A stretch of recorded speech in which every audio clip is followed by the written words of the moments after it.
Good morning, good afternoon, any part of the world that you find yourself today, and welcome. It's a pleasure to open a discussion on what may become one of the developments capable of reshaping the geopolitical map of the Middle East. We here at the Gulf International Forum's panel on defense, diplomacy, and strategic convergence have come to discuss the growing relationships among Saudi Arabia, Turkey, Pakistan, and potentially Egypt, and how defense ties, diplomacy, and strategic interests may be linking them more closely together. Each brings something different.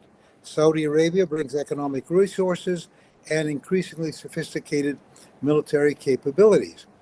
Turkey has developed one of the region's most dynamic defense industries and increasingly sees itself as a security provider. Pakistan, a large military, experienced one, a substantial defense industry, and uniquely among these countries, nuclear weapons. Egypt remains the largest Arab country with one of the region's largest armed forces and a central political position in the Arab world. So there is considerable potential here, but also some fundamental questions. For most of the modern era, the Gulf security system rested ultimately on Western and especially American military power. Saudi Arabia and its neighbors are now diversifying that relationship. The question is whether they are supplementing that American security umbrella or beginning, however cautiously, to build something that could eventually stand apart from it. There's also the question of what turns bilateral relations into a genuine security architecture. Arms sales do not create alliances. Neither do exercises nor declarations. Common interests, defense industrial cooperation, and interoperability all help. But enduring security arrangements usually depend on something more fundamental, a shared understanding of what they are defending against. That brings me to the question I hope will hover over our discussion today. Who is the threat? The immediate answer may seem obvious. For decades, Gulf security discussions have begun and often ended with Iran. Its missiles, proxies, and regional ambitions shape much of the security architecture we inherited. But the Middle East 2026 looks different. Saudi Arabia and Iran have restored diplomatic relations. Gulf states increasingly seek accommodation within confrontation with Tehran. At the same time, confidence in American security guarantees is not what it used to be. Turkey has ambitions of its own. Pakistan looks towards the Gulf, India, and China. Egypt faces pressures from the Horn of Africa to the Red Sea and the Mediterranean, including tensions with Turkey. Perhaps, therefore, the more interesting question is not simply whether these countries are constructing a new alliance against Iran, but perhaps we should look somewhat further afield. And with that thought hanging over our discussion, let me turn to introducing our distinguished panel and ask them to explain what kind of security order these countries believe they are building and against what or whom that order is being built. Start. Dr. Aziz Alghashian is a senior non-resident fellow at Gulf International Forum and senior geopolitics research fellow and director of research with ORF Middle East Debate. He's a researcher from Saudi Arabia who focuses on the policy strategies. Mr. Feroz Hassan is a research professor in the Institute of Regional and International Security of the U.S. Naval Postgraduate School, Monterey, California, since 2003. He previously served in the Pakistan Army for 30 years, with his last assignment as director in Pakistan's Strategic Plans Division, the Secretariat of Pakistan National Command Authority, where he represented Pakistan in multilateral negotiations on arms control and international security issues. Dr. Murat Aslan is an associate professor at Hassan University and a senior researcher at SETA. Dr. Aslan has also established Murat Aslan Consultancy under the Technopark of Hassan University, provides consultancy, to multinational companies, foreign policy departments. And finally, Ms. Mirette is a senior fellow and founding director of the Egypt Studies Program at the Middle East Institute, MEI. Prior to joining MEI, Ms. Mabrouk served as the deputy director and director for research and programs at the Rafik Hariri Center for the Middle East at the Atlantic Council. But now on. The first round of questions. Aziz, Saudi Arabia has increasingly sought greater strategic autonomy while expanding its defense and political relations beyond its traditional partners. What does Riyadh hope to achieve through closer security coordination with Pakistan, Turkey, and Egypt? And what gaps in the kingdom's existing security architecture is this emerging alignment intended to address? Thank you very much, Ambassador, and it's a pleasure to join Gulf International Forum as always, and it's a fantastic opportunity to join such esteemed colleagues and friends again. And I think it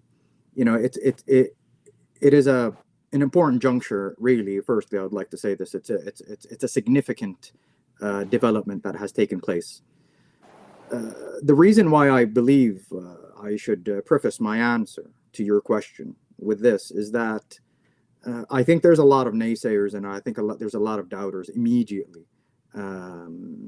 or they immediately are trying to doubt this, and reduce this as a merely symbolic alliance. And I don't think it's symbolic whatsoever. I think this is a very significant development, and in fact, I think it's a very significant investment in security, and I think the security architecture. And I think now to answer your question more precisely, I think what the Saudis, the Saudi ruling elite, wish to get out of this alliance is the following, is the following. Firstly, in my opinion, I think notwithstanding the immense amount of emphasis on defense, I think this is firstly I think it should be better off looked at as a diplomatic front. In my opinion, I think diplomacy with Iran is still something of a strategic necessity that the Saudi ruling elite, as well as a great deal of the region, still believe is important and cannot be negated. While that diplomacy with Iran and that bilateral relationship and perhaps a loose multilateral approach to Iran was unsuccessful in trying to shield itself from, I think, the backlash of Iranian behavior. I think diplomacy is still important, and I think this alliance evolves this diplomacy. I think it broadens the scope of diplomacy, and I think, in my opinion, it really unifies three large Muslim powers and unifies a position. And I think it unifies the position in the following way. In my opinion, I think it unifies the position in a proactive and symbolic way. And the emphasis on Islam here is something very important, I would say. I think the anatomy of the diplomacy of this alliance is very interesting because, firstly, as I said, these are three Muslim countries, very large Muslim countries. And it is really, I think that the symbolism here is designed to counter any kind of attempt by Iran and others, because I think they kept them keeping it open. They did not really accuse Iran of being the main target of this alliance. But they kept, I would say, the alliance open. And also, I think it was to delegitimize any Islamization of Iranian actions against Saudi Arabia. It is also worth noting that Iran itself, or the Iranian regime, have called for an Islamic alliance. And so I think here, by creating an alliance of Islamic countries, three Islamic countries, I think helps delegitimize any of these actions.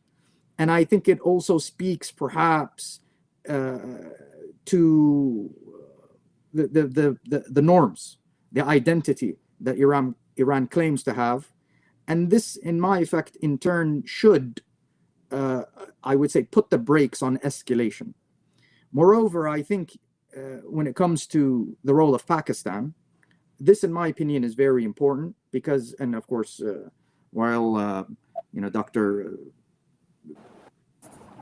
The Pakistani colleague, I'm really sorry to forget your name, but while he could speak more about the Pakistani element, I think it is, in my opinion, crucial because I think the mediating role is very important. It keeps Iran at bay.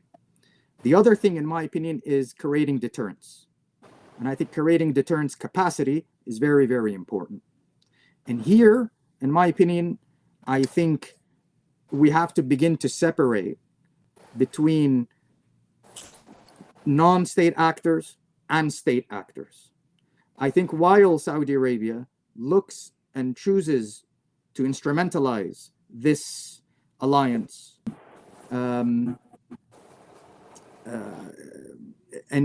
against Iran or vis-a-vis Iran with diplomacy first, I think there will be probably a more of a robust approach towards the violent non-state actors, in my opinion. And I think we could see this with the joint Saudi-American actions against the Hashd al-Sha'bi and Iran-backed militia.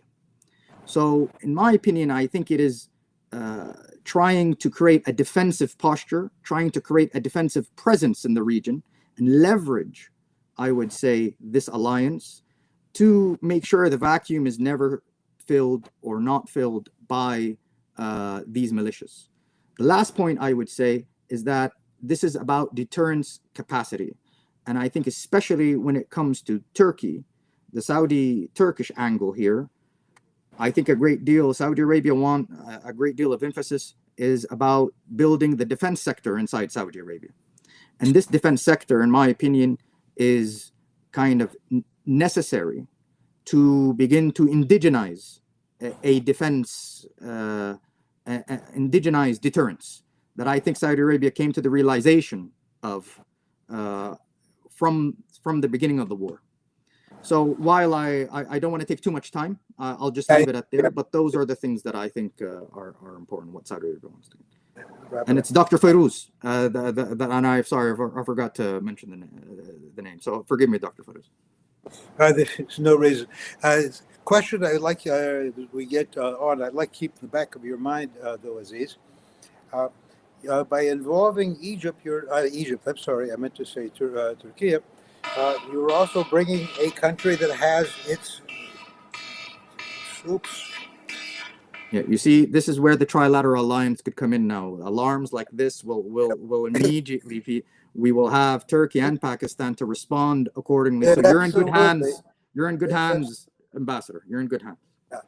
But it strikes me as well that each of the members of the alliance, with the exception of Saudi Arabia, in fact have some, how can I say, serious challenges on their own borders with countries unrelated to the Gulf.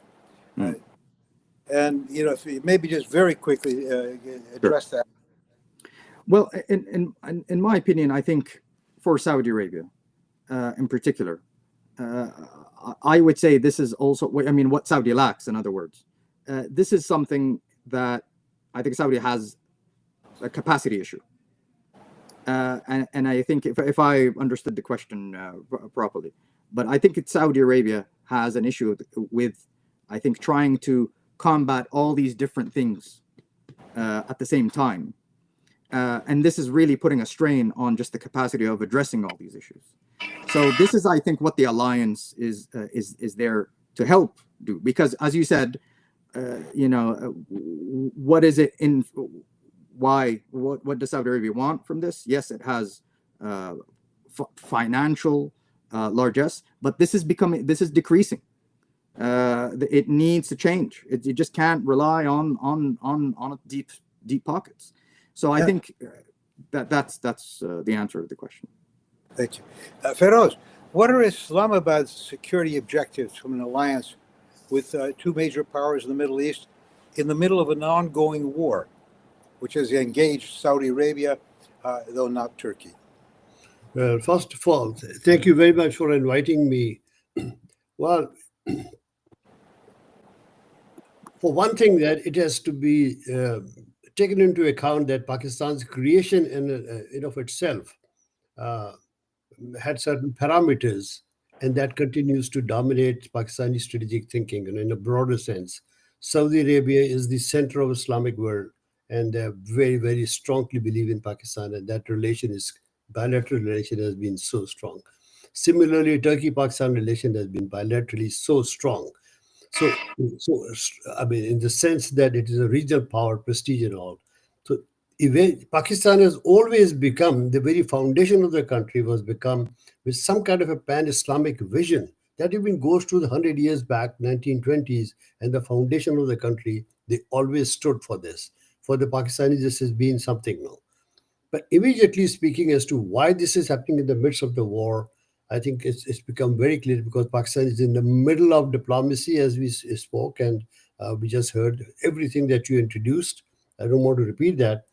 But from Pakistani standpoint, they're looking for strategic diversification because Pakistan is economically a very poor country, going a lot of internal security problem and existential threat from India.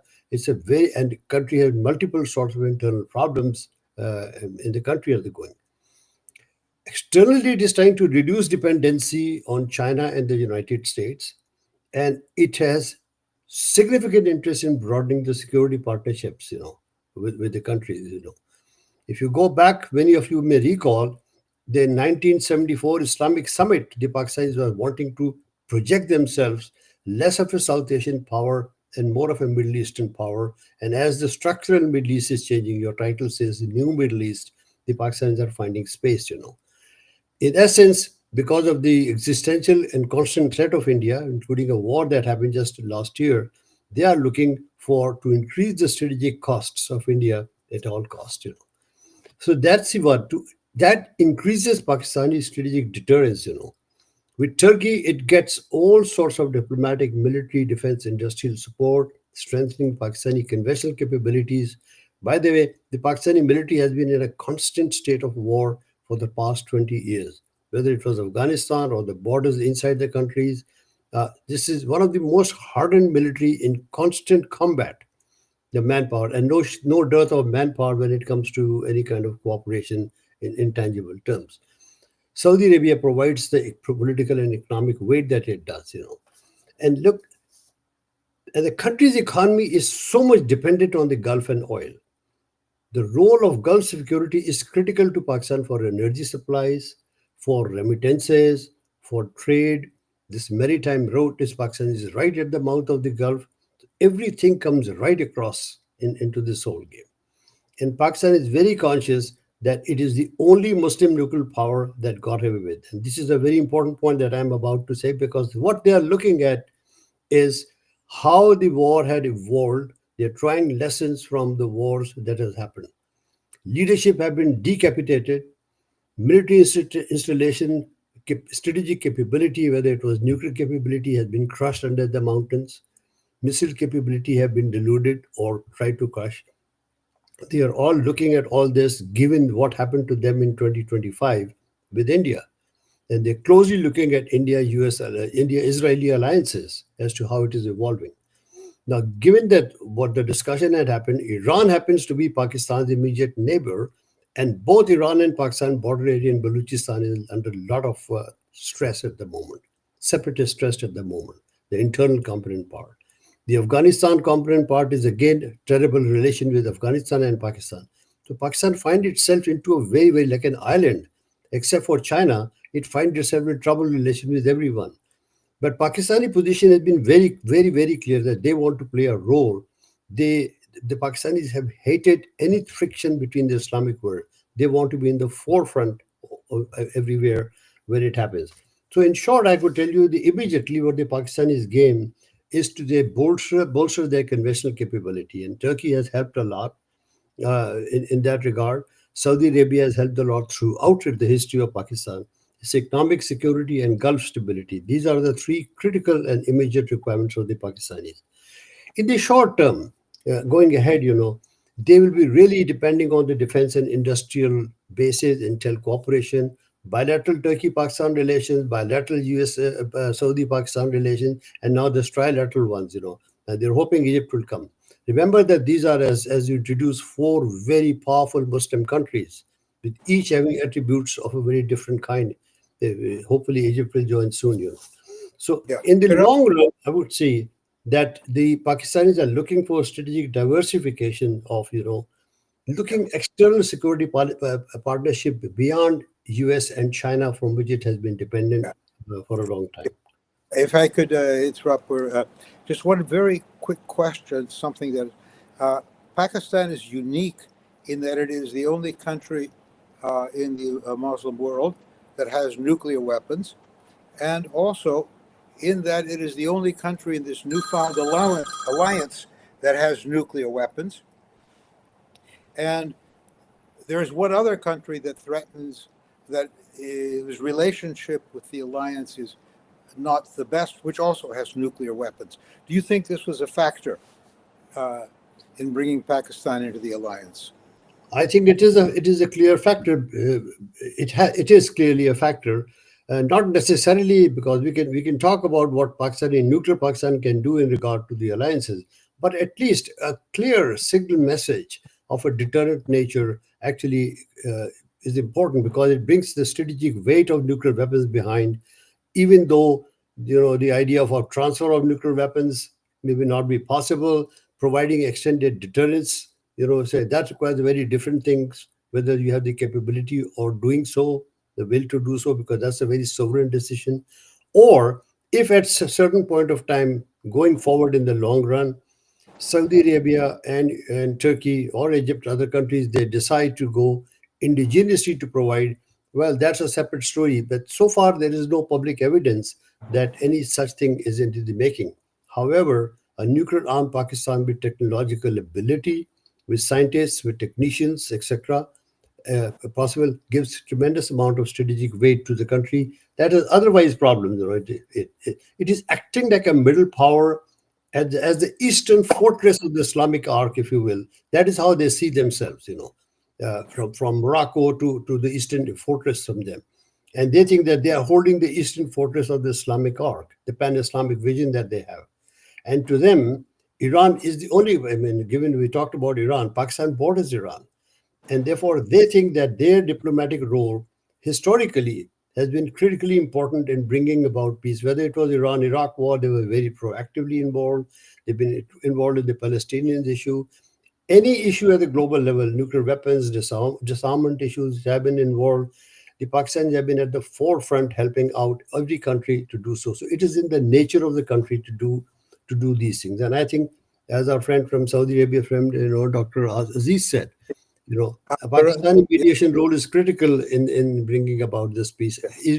Sorry to interrupt you, but we're running a tight schedule today. If you could, I'm terribly sorry.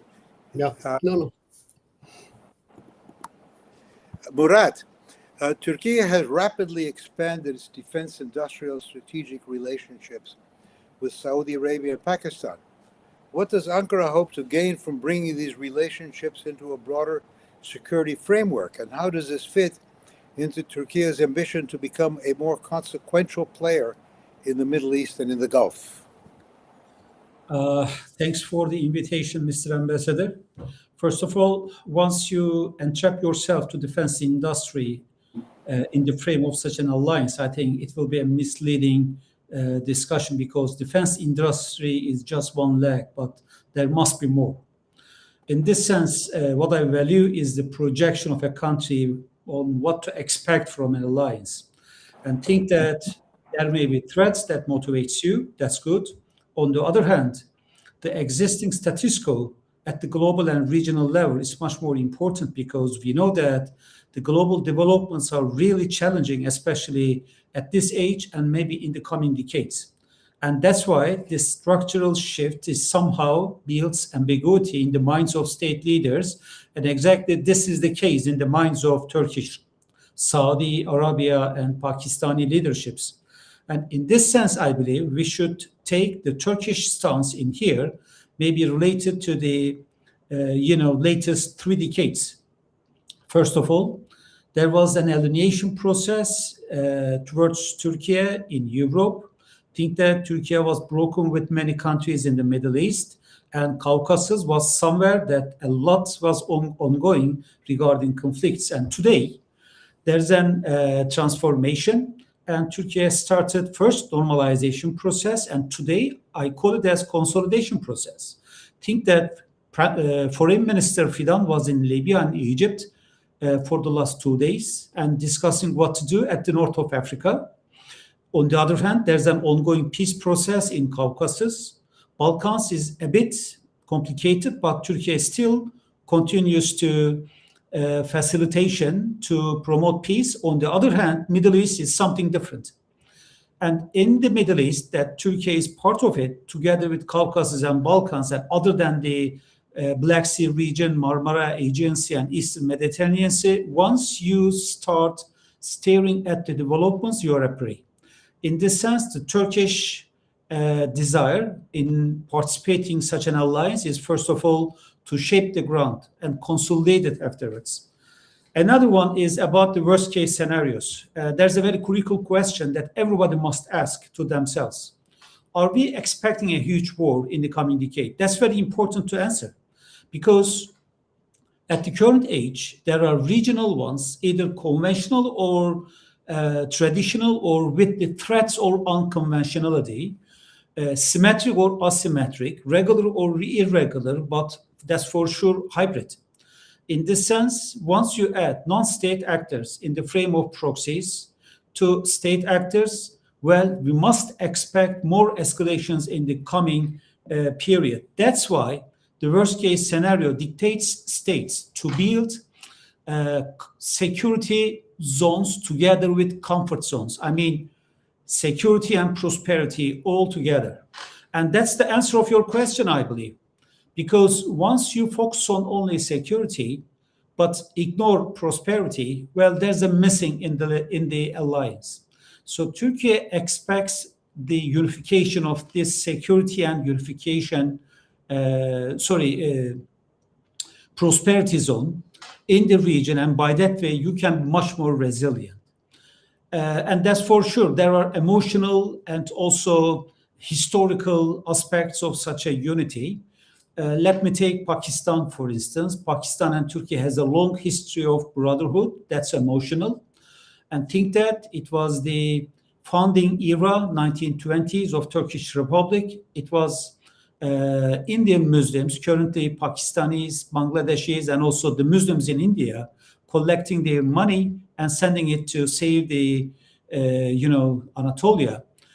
Think that this is a sort of impression in the minds of public and also the political leadership. So that's why the resilient or solidarity, once you include all Muslim countries, it's something else, though not limited by. For instance, we have an Armenia currently transiting to a peaceful environment under the leadership of Pashinyan. So Azerbaijan is over there. So we should expand such sort of alliances with the countries disregarding their religious or nationality backgrounds. And that's exactly the intention of Turkish leadership, I believe. And by another issue, if you transfer the solutions in the region to the third parties, especially the great powers like the United States or China or another one, well, they will inject their own interests. So every solution to every problem in the region should be region-wise and should be regional. So that's why Turkey is very committed to build such sort of alliances and also mechanisms to cooperate with the others, as we can see between Turkey and Egypt for the last 1 year.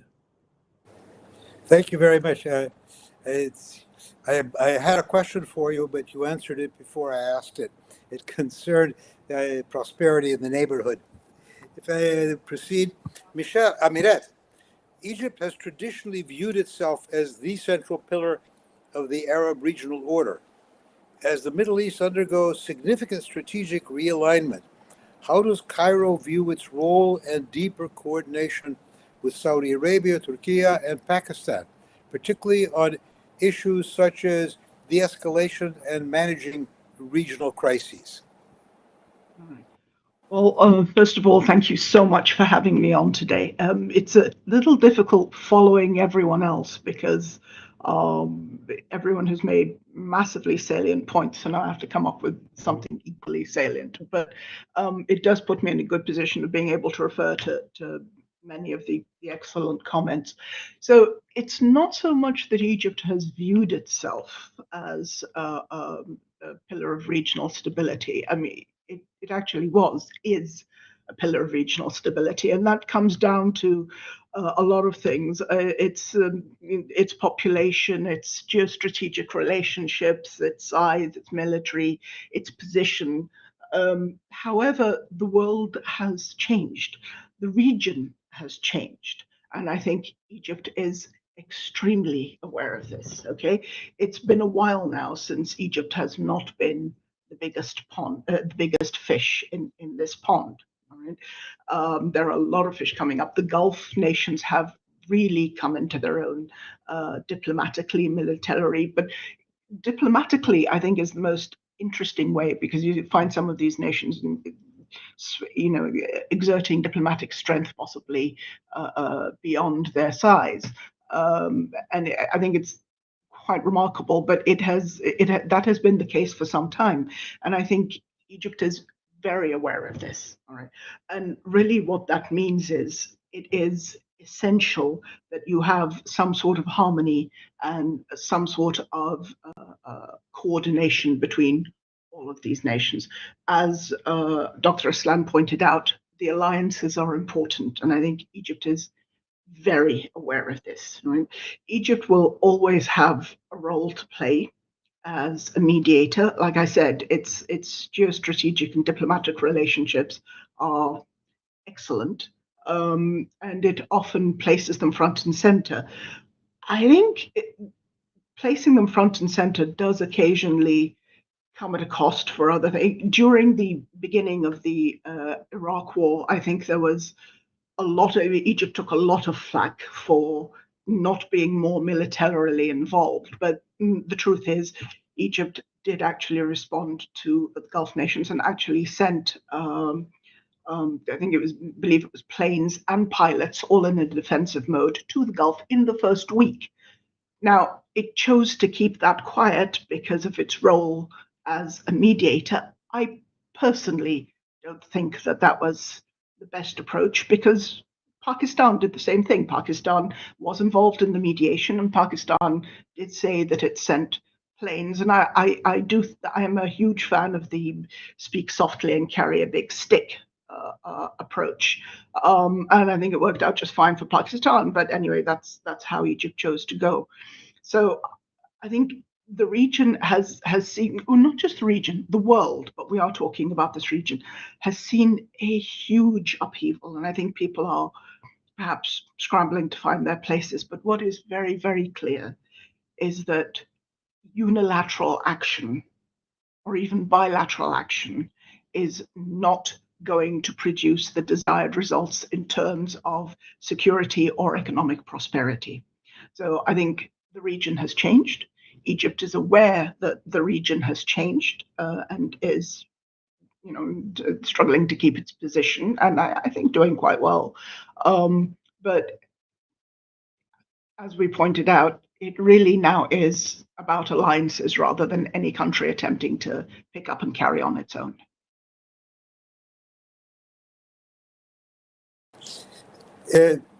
I've been talking to a number of Egyptians over the last few months, former diplomats and so forth. Is Egypt seriously considering or would desire to be part officially of this alliance, or is it comfortable with its current place?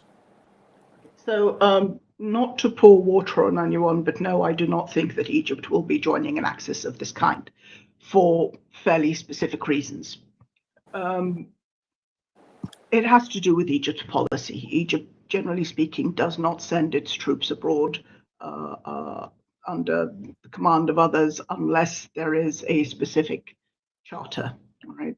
Back in 2015, Egypt floated the idea of a regional Arab security force, but that was going to be a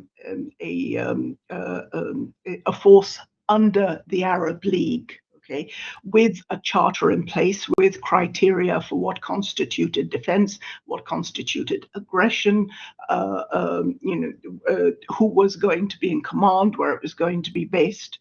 All of that was on the table. It did not go down well with the members of the Arab League. The Gulf weren't particularly keen on it. Right? So it isn't a matter of Egypt not wanting to be involved in international military efforts. It is very much a matter of Egypt not being part of an axis. This particular one is problematic for Egypt for several reasons. First of all, it is Saudi Arabia, Turkey, Iran. Saudi Arabia, Turkey, Pakistan. All of these countries are important to Egypt. The relationship that Egypt has with Saudi Arabia, it values more than I can place an emphasis on. Right? However, what constitutes aggression? And who is going to be an aggressor here? Now, most people have understood this to be a deterrent to Iran, but for example, Turkey has issues with Greece and Cyprus. All right. Well, Greece and Cyprus are allies of Egypt. What happens? Pakistan, as Dr. Khan pointed out, has been in a constant state of war for the last 20 years. India is an ally. What do we do then? Whose command is this going to be under? So I think for now, Egypt is. I think for Egypt, this would raise more difficulties than you are likely to see under deterrence. So this is not to say that Egypt is not going to provide protection, because again, I need to state, particularly the safety of the Gulf is paramount for Egypt for many reasons, for economic reasons, for the regional security reasons, for the fact that there are so many Egyptian expats throughout the Gulf. The security of the Gulf is paramount to Egypt, but it isn't going to be putting out one fire and then starting another one. So I think if we were to look at a force that is under the Arab League, with all the Arab countries, with a charter, all right, with a command control, with criteria for aggression and peacekeeping and all of that, yes, absolutely. But a pact, Egypt doesn't do pact. It doesn't do axes, because axes, I think history has taught us, are problematic in the extreme. So I would be very, very surprised if Egypt joined this particular setup. No. Thank you so much. Going on, Aziz, Saudi security has historically depended heavily on its relationship with the United States and in the past on other Western powers. Does this new alignment represent a diversification of Saudi partnerships within a still American-anchored security architecture? Or is it a more fundamental rethink of Riyadh's alliance on Western security guarantees? Where do we stand, Americans? Yeah. In my opinion, I don't think this hinders or comes at the cost of Saudi's relationship with Washington, D.C. or any other Western power, any other Western capital. In my opinion, I think actually it is a complementation of it. I think the Saudis have been very clear time and again that, notwithstanding the frustrations that come with dealing with the main security partner that they have in the United States, that it is still their number one preference. They still want this relationship. They still want to develop it, but they know that they cannot simply depend on it. And as a result, this is then a process, as you mentioned astutely, a diversification away from an over-dependence on the United States. And let me just focus on this as well. I think, a few months ago, I wrote a piece and I kind of mentioned this term. I think Saudi views I would say, the evolving international landscape in an asymmetric multipolar lens. And what I meant by that was that, you know, this is not going to be an immediate shift away from the United States. The United States is still number one. It still wants to focus on it, still wants to develop relations, but there are just simply other options. And I think the Saudis are not hesitant to go to other options. And we see this. Now, here, when it comes to the alliance in itself, in my opinion, and you correct me if I'm wrong, Ambassador, or not, but I think this is actually a complementation. And actually, in fact, I think this is precisely what many people in the security establishment in DC would want. I mean, they've called for American allies to work together. And I think this is an interesting manifestation of this.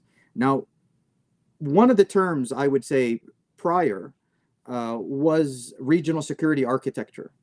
In my opinion, I was not a fan of this term in the years prior, because I just didn't understand it, maybe, but I just didn't see it happening. And the reason why I didn't see it happening is because I think a lot of the times people were talking about regional security architecture, and it was basically a cover or a different way of saying Saudi-Israeli normalization. And I just did not see a Saudi, a security architecture that involved Israel and the Gulf states and others to combat Iran with what Israel is doing. So I was not a fan of this term. I did not see much credence in this term. But now I think this alliance is in fact a complementation to the United States, because they are three major US allies. And they are, this actually provides a great deal of burden sharing in theory. So I do anticipate, in my opinion, a great dialogue between this trilateral framework and the United States. Potentially, we have to keep our eye on this. And the last thing that I would say, in my opinion, is I would say the following. I think this alliance speaks to also not just the Saudi frustration with the United States. I think it speaks to the Saudi frustration with the region. I think when it comes to the Arab League, it has just simply been, it has proved to be unsuccessful, at least for Saudi's point of view, to really build a proper security architecture. Moreover, I think this is also a frustration with the GCC. The GCC structurally just seems to be incapable of building a proper security architecture. While it is there, I just don't see it. I just don't think it is very, it is strong enough for Saudi Arabia to say, hey, I think we could really build a strategy upon this. But I don't see Saudi negating these alliances. I don't think Saudi will just move on from GCC relations. Of course not. Nor will it move on from relations with Egypt. In fact, I think potentially what we can see is a development of this relationship between these three large Muslim powers, and perhaps have them speak to traditional relations, either with Egypt or with non-Saudi Arab Gulf states. So, for example, it was the Qatari spokesperson, Qatari foreign ministry spokesperson, Dr. Majid Ansari, said he welcomed this relationship. He welcomed this. So I think here, in my opinion, while this is going to take time for actors in the region to know that this is not an axis. And I think this is something that there has to, this alliance has as a challenge. It is explaining what this alliance is, and it's explaining what the alliance isn't. I'll tell you, I'll add one comment into what you were saying. Is one of the problems America has, I think, created for itself over the years, is that we happily watched our alliances turn into dependencies, where we decided we were going to go solve all the problems, and the Europeans could demobilize, and everybody else could stay weak because we were defending them.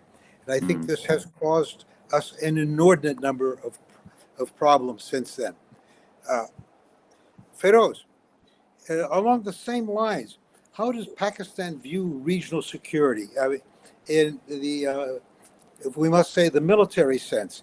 And what role does it play? And again, let me raise again the issue of Pakistan's unique weapon control of nuclear weapons. Well, as my friend Dr. Aziz says, the Pakistani position, I'll repeat that, using one of the verse of a famous poet, Iqbal, who is the founding of Pakistan, and I'll use it in the term and translate for you. He said, "Ek ho Muslim haram ki pasbani ke liye, Neel ke sahil se leke tabak ha ke kashgar." In short, this has been the vision of the leaders that, the Muslims will stand together to protect the Mecca and Medina, the heart of Islam, Neel ke sahil, from the river Nile to the dust, from the banks of the river Nile to the dust and peaks of Kashgar, which is now in Xinjiang, China now. So that's the arc of their thinking about what this alliance actually means to them philosophically and in security terms, So clearly, from the Pakistani perspective, they are looking at this strengthening of this alliance in this new changing world order is very different. And I agree somewhat that the regional security complexes as defined mostly in the West may not necessarily, as Dr. Aziz said, that would reflect the realities of the ground because of many other historical and structural reasons that exist within those countries. But from the Pakistani standpoint, they have always been ready. So primarily, it was the Saudi-Pakistan bilateral relationship, not just a recent agreement, but from the 1990s, from the 1980s, from 1970s onwards. It started from there. And each of them have very specific relations that Pakistanis are looking at into that they do not like this division, because in their assessment, the division in the Islamic world is essentially being done only to divide the Islamic world and rule. And the countries in the Middle East, who benefits from the division within the Muslim countries, no matter what it is. And the Pakistanis want to jump in to mitigate that. That's their fundamental thing.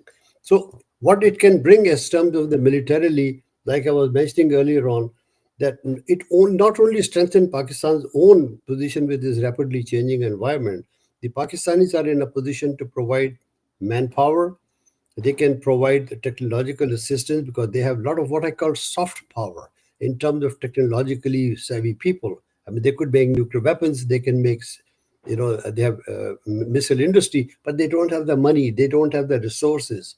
They remain under export control challenges compared to its neighbor in India and elsewhere. So what Pakistanis are bringing in, they can bring in a lot of experience into the area in terms of security. Nuclear weapons is something which was always there because there's proliferation concerns about nuclear weapons and all. And I've been saying that earlier on, that there is no such, that this is more about perception. And they like the perception and this ambiguity, what nuclear Pakistan means to this alliance.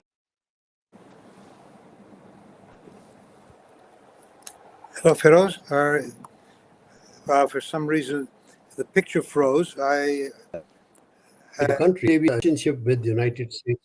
And very recently, so the nuclear deal was offered by the Americans itself.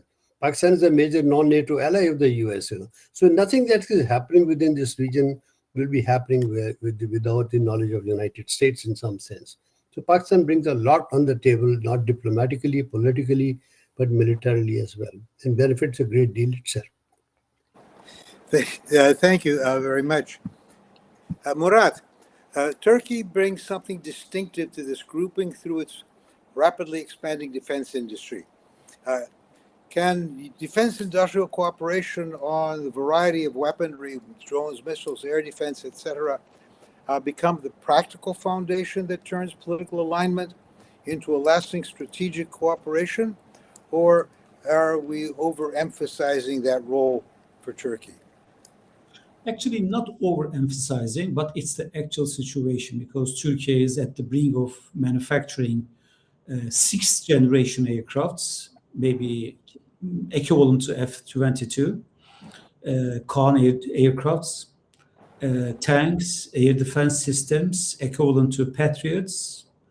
In the meantime, HIMARS-type rockets, multiple rocket launcher systems, and also precise ammunitions. I mean, this is a great accumulation of knowledge. So once you manufacture it, for sure, you have to share it with your allies, because once you sell it, then it will be much more cost effective. So that alliance will first facilitate Turkey to build partnerships. I mean, it's not a buy and sell type engagement. Turkey expects partnerships in the projects. As you may know, Turkey and Pakistan had agreed on attack helicopters and also warships, and there was a US veto because of the imported engines, and now Turkey is manufacturing it. So that's why Turkey wants to be fully independent in defense industry and technologies, and share this technology with no political conditioning with the allies. And it will consolidate the alliance afterwards. By the way, I do not see defense industry and technology as the only way of interaction between the three countries with Turkey. I mean, Saudis and also Pakistanis. Think that in fact we should talk about defense management rather than defense industry and technology. Because once you sell or produce weapons or ammunitions, you also share doctrine. You share, a network that will provide an early warning to each of them. You must have a shared command and control link, and also an infrastructure affiliated to all sorts of newly established military ties. In this sense, for instance, Egypt is out right now. I totally respect it. But once this alliance consolidates itself, it will build a synergy, 1 + 1 = 3, and think that these three countries will somehow build much more efficient systems, building not only a defense architecture, but also defense venture. So Turkey does have the infrastructure right now, and for sure there are some gaps need to be developed. For instance, the engines for the 6th generation aircrafts is being developed right now, but Turkey imported F-110 engines from the United States for a temporary solution. But right after this project is fully made, Turkish companies, well, it's a great opportunity. And then we should expect what further partners from the other continents like Indonesia and Malaysia. We know that they are positive for Muslim solidarity and also stability in the Middle East. Malaysia, well, they are producing oil, though they are dependent on the imports of oil and gas from the Gulf region. So whenever something happens, Malaysian eyes are over there. That's for sure. Such sort of security mechanisms will also be open to third parties, and defense sector will be open to Indonesia, Malaysia, or the other countries as well. So it's an opportunity, I believe, the defense industry of Turkey, but we should go further because Pakistanis do have a great defense industries. They are producing their own jets, JF-17s. The issue in here is the Chinese parts because Turkey is a NATO member, and we know that it will be a problem in NATO, especially from the US point of view. So there must be a clear demarcated line in terms of not to confuse, defense industry partnerships, but opportunities are over there. Thank you very much. Going on to Mirette, as we said at the very beginning, the defense relationships, the security relationships, the entire geopolitical structure of the Middle East has changed enormously since I first came to the Middle East in the early 1960s.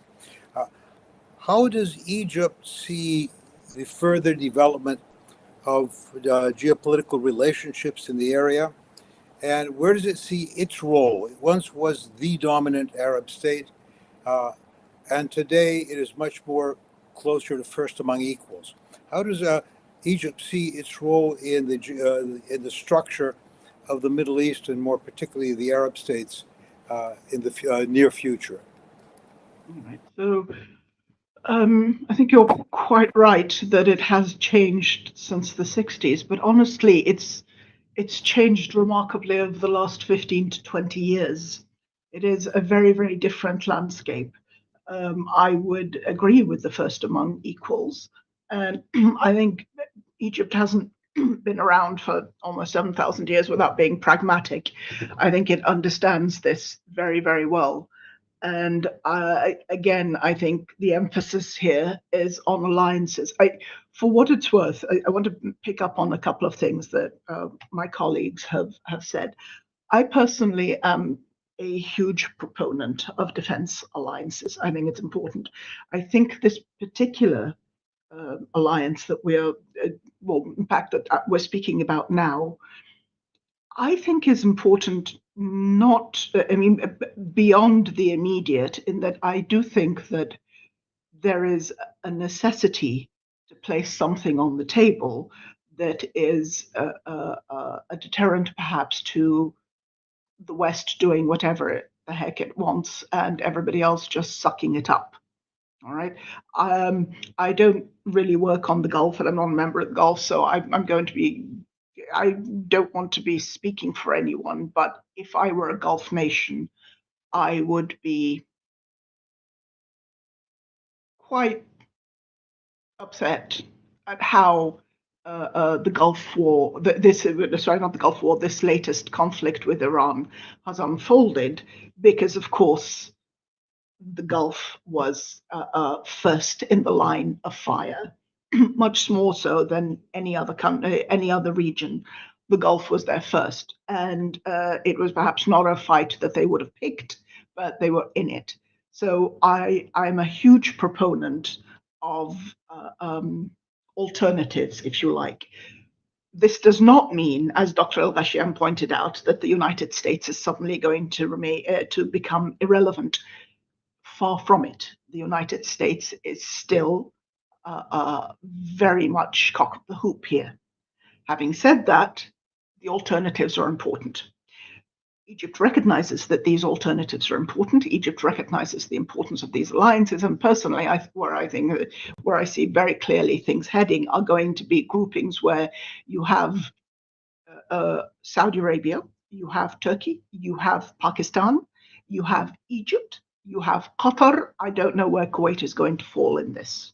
Okay. On the other side, I do think that the UAE is likely to be more in the Israel-India camp, possibly Azerbaijan as well. Okay. These relationships are, I think, based on how you see your future developing and what is most important to you as a country. All right. As all alliances are. Okay. This particular pact that we are talking about is a military defense pact, and because of its architecture, it will, for now, exclude various countries, Egypt among them, for the reasons that I mentioned earlier. All right. That doesn't mean, but these things are not static. These events move, and it is possible that, as Dr. Alghashian mentioned, once this is fleshed out more, if we are aware of what constitutes threat, what constitutes aggression, what alternatives there are, what the command structure will be, all of that, okay? And again, Dr. Alghashian mentioned something important. He mentioned the weakness of various international institutions. It's not just the Arab League, it's not just the Organization of Islamic Countries, it's not just the GCC. The UN has taken one hit to the head after another, and they've traditionally been weak. But I do think that the current political climate today has encouraged various nations to perhaps ignore these big international institutions, which again has made bilateral, trilateral alliances like this more important. So I do think that this is the direction in which we are heading. As far as Egypt is concerned, Egypt is extremely aware of this. But I think it's also important that everyone else is aware of this as well. And Dr. Aslan mentioned something extremely important. He said defense management, not the defense industry. I cannot agree enough with that, because I think that the ability to share experience, to share knowledge, to share technology, to share security information is what has made various countries and various alliances in the West so so strong and so invincible. And I do think that it has been lacking in our region, and I think it's high time that it started forming. Thank you very much. We're down very much to the last few moments, and I would like to ask each of you what is in effect a trick question. Right now, the American government seems to be in a position, what I can best describe as some confusion. Things are not working out very well. In the medium-term future, no one knows about the long term. How do each of you believe that the United States will view this new alliance as something that is to the benefit of the United States, and they're allowing us perhaps to reduce our responsibilities, or something that we will resent because it gets in our way? If I could sort of start from the beginning, just very quickly, Aziz, excuse me. What do you think? No, I think, in my opinion, it's more positive, and it will work for the United States, in my opinion. I think the main thing that will deter the United States from viewing this negatively is how this alliance will treat or perceive Israel. I think this is the thing that, in my opinion, is the biggest obstacle. Now, there is something here very interesting. The language of this alliance has not positioned any actor as explicitly as the main target. And I think this opens doors for both Iran, and Iran actually welcomed this alliance, by the way. So the diplomacy of this is interesting. Moreover, I think the ambiguation and the lack of explicit source of threat is strategic in order to get the United States buy-in, because it did not really highlight Israel as a threat. Now, there is something here that I would say is that the thing that will complicate this regarding the United States is that if Israel positions itself against this alliance, which I think it has already done through its antagonism with Turkey. So this is something, in my opinion, that I think is going to complicate the situation. But in the midterm, in the mid range, I would say it will be looked at more strategically and a strategic benefit. Feroz, the view of the speaker from Islamabad, how will we react? Thank you very much. Yes, I agree with my colleague Aziz's general assessment. You see, each of the countries have bilateral relations with the United States as a major non-NATO ally, as a NATO ally, and Saudi relation, Egypt with Camp David Accord. Each of the countries have bilateral relations. And exactly what he just said, that as long as this alliance is seen in the larger US security interests, and that depends a lot about how this vision is seen in Washington as a threat to Israel, or Israel lobby actually pushes the Washington into policy making that we have seen. But by the way, there are also changes happening here in this country, in the United States, I mean, here, that there are limits to the Israeli influence on Washington policy. And the American public has suddenly more or less, woken up to this particular fact, So as long as U.S. interest remains in all three countries for different reasons, I don't see any reason that the United States should be getting concerned of this particular alliance going forward. Yeah. Thank you, Murat. Your view.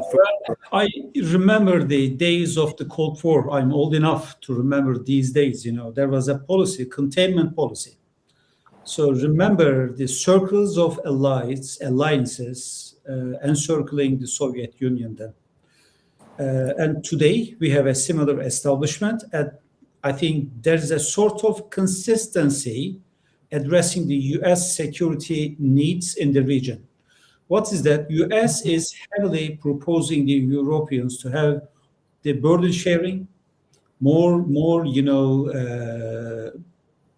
budgets, and also build their own capacity in Europe to defend themselves. And remember what they have discussed in Ankara summit last month.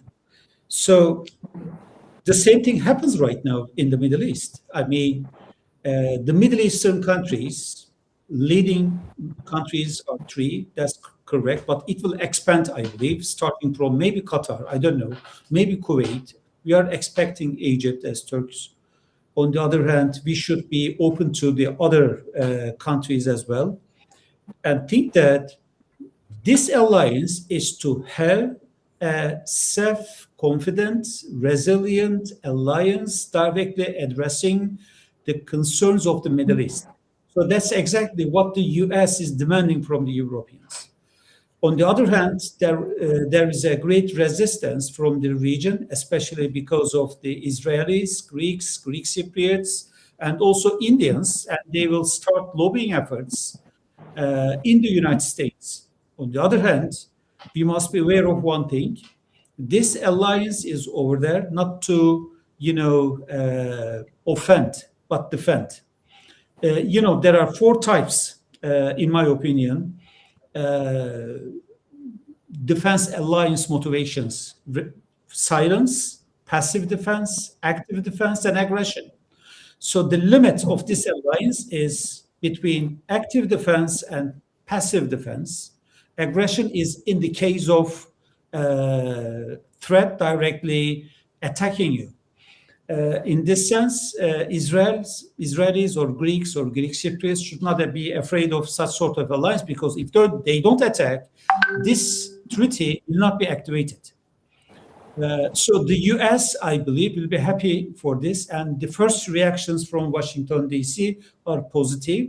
And please remember yesterday's statement of Israeli Defense Minister Katz regarding the land that they have occupied in Golan or, Syria and Lebanon. And the reaction of the Washington Trump administration was very clear, and they said no.